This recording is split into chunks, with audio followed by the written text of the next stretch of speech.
Tá começando de novo. Agora ficar.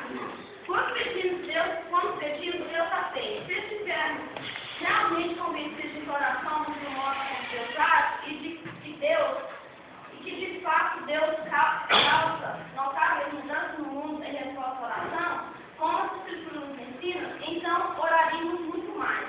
Exemplo. Moisés intercede pelo povo e Deus muda. Aquela passagem, né, que Deus falou que os israelitas e Moisés intercede, fala, não faz isso não, se você destruir agora, nós temos do Egito, o povo vai falar que você tirou nós de lá só para matar e tal, né? Então, Deus, ele mudou, porque a palavra de Deus fala que ele se arrependeu, né?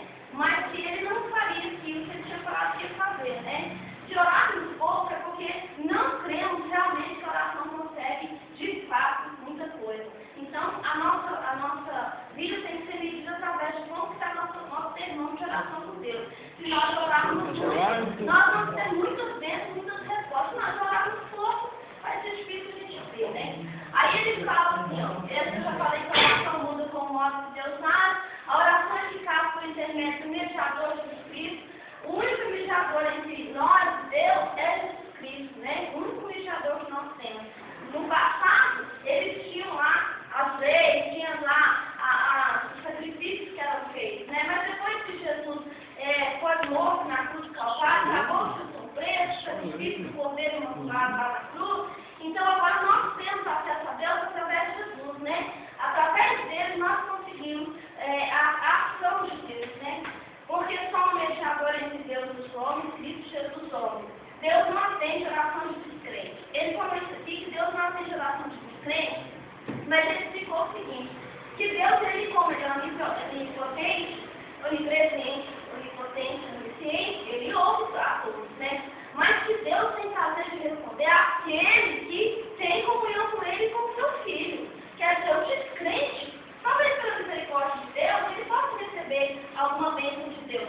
Mas o maior prazer de Deus em abençoar o homem é aquele que teme a ele, que teme ao seu filho, né? Eu faço isso a Deus por isso, né?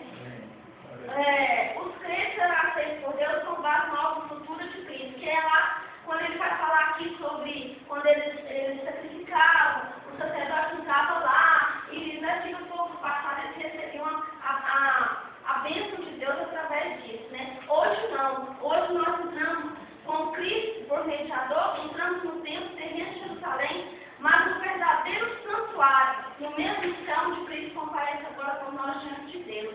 Então Jesus agora, né, ele, através dele, nós temos todo o contato com Deus, nós temos acesso ao Santo dos Santos, né, o lugar que naquele tempo era representado ao Santo dos Santos. Está entendendo? Orar em nome de Jesus, né? Por que em nome de Jesus? Aqui ele colocou uma coisa que eu achei muito interessante. Se nós apresentarmos em nome de alguém, isso significa que a outra pessoa nos deu permissão para que nós apresentássemos com a autoridade dela, não por nós. Orar em nome de Jesus é, portanto, oração que se faz com a autoridade, a autorização dele. Então, quer dizer, nós não podemos falar assim, fazer uma oração mal feita e falar em nome de Jesus. Nós temos que pegar essa autoridade no nome de Jesus, para que ela tenha feito aquilo que nós pedimos a Deus, né? As pessoas às vezes falam tudo, qualquer coisa, em nome de Jesus, mas não tem nem aquela autoridade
se nós não pedimos algo para alguém, se nós não agradamos esse alguém, se nós não fazemos que aquilo que esse alguém deseja que nós façamos, se nós não buscamos comunhão, então desejo obediência.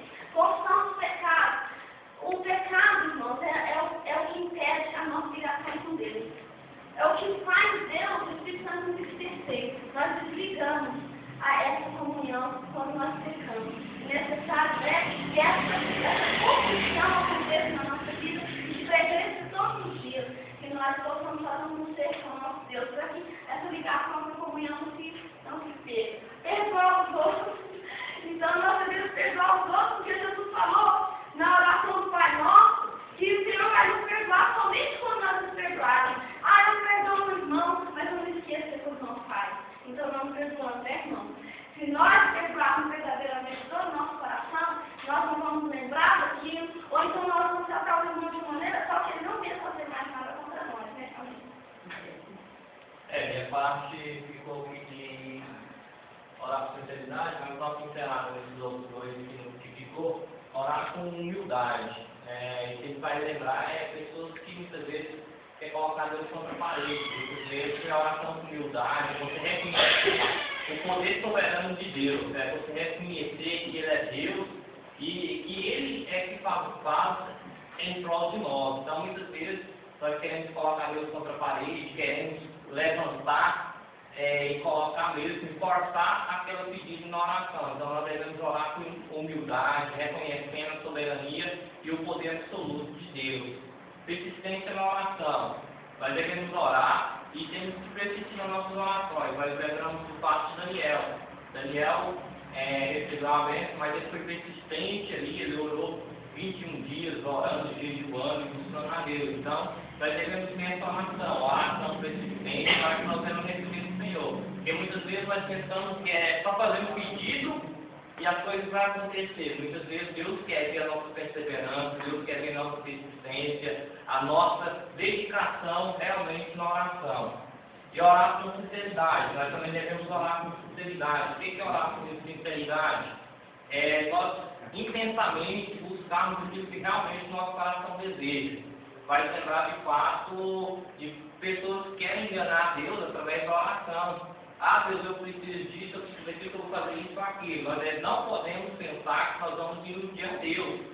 Daniel foi uma pessoa que orou com sinceridade para o livramento daquele povo ali. Então, assim, outras pessoas orando com sinceridade, Ana, ali quando estava orando, ali buscando um filho, estava orando com sinceridade e estavam querendo um filho. Então, assim, nós devemos buscar essa oração, buscar intimamente a intensidade, com intensidade mesmo, do nosso coração, essa oração com sinceridade. E nunca tentarmos iludir a Deus com algum pedido, com algum envolvimento emocional, chegarmos a derramar diante da presença do Senhor, mas o coração está mesmo querendo só se esbaldar naquilo. Nós não podemos esquecer que Deus conhece e sabe todas as coisas. Esperar no Senhor. Esse aqui é uma coisa que o Bluden coloca no livro, eu estava lendo. É a mesma coisa esperar no Senhor. Eu fui tão sincero que perante Deus tenho sempre apesar de estar na presença divina. E assim, sinceramente, me apresento um pedido. Depois agora está lá alguma indicação da certeza da resposta. Que é a mesma coisa de você pedir algo, você fazer um convite. Mariane, vou convidar a irmã para jantar lá em casa sexta-feira, tal hora. Eu já sabe, ela não me deu a resposta, é a mesma coisa. Muitas vezes nós oramos diante da presença do Senhor, mas não dá nem tempo de dar a resposta, dele conversar, de lá comentar conosco. Então nós devemos aprender a esperar no Senhor. Orar só e orar com os outros, incluindo. Orar só, um momento. Jesus tirou um momento para orar orar só, e os discípulos eles saíram. Então, assim, nós temos esse momento, devemos tirar, muitas vezes para recebermos algo em especial, mais comunhão, mais intimidade. A Bíblia mesmo nos recomenda entrarmos no nosso quarto e trancarmos a porta e orarmos lá só a Deus.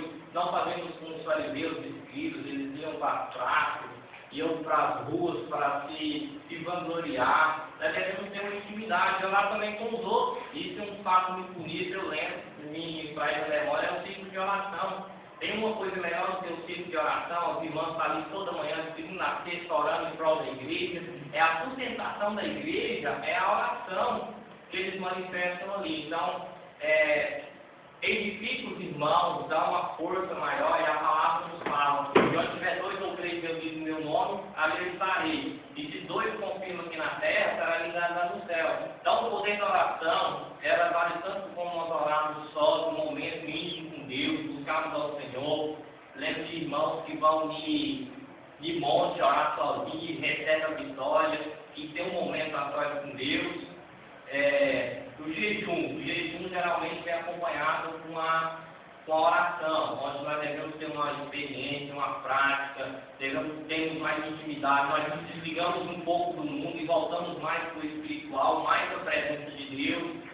Nós deixamos as coisas materiais, nos sentimos mais próximos de Deus, a comunhão com Deus aumenta através do jejum e da oração. E a oração não atendida, muitas vezes nós questionamos: Senhor, eu orei tanto, eu oro na madrugada no gosto, mas muitas vezes nós paramos para pensar: o meu tempo não é o tempo de Deus. Então nós devemos sempre estar aí pensando nesse paradigma: Deus faz as coisas dentro do seu tempo, não dentro do nosso. Nós voltamos e lembramos de Caleb, que esperou 45 anos para alcançar a sua bênção. Então nós devemos ter paciência, se nós orarmos, nós temos que ser perseverantes, adotarmos todas essas regrinhas para que nós venhamos alcançar e termos uma boa vitória na oração. E o louvor é ação de graças, nós devemos render graças ao nome do Senhor para todo o tempo. Vai ser mais detalhado no capítulo 51, a ação de graça e louvor vai ser mais detalhado nesse capítulo 51.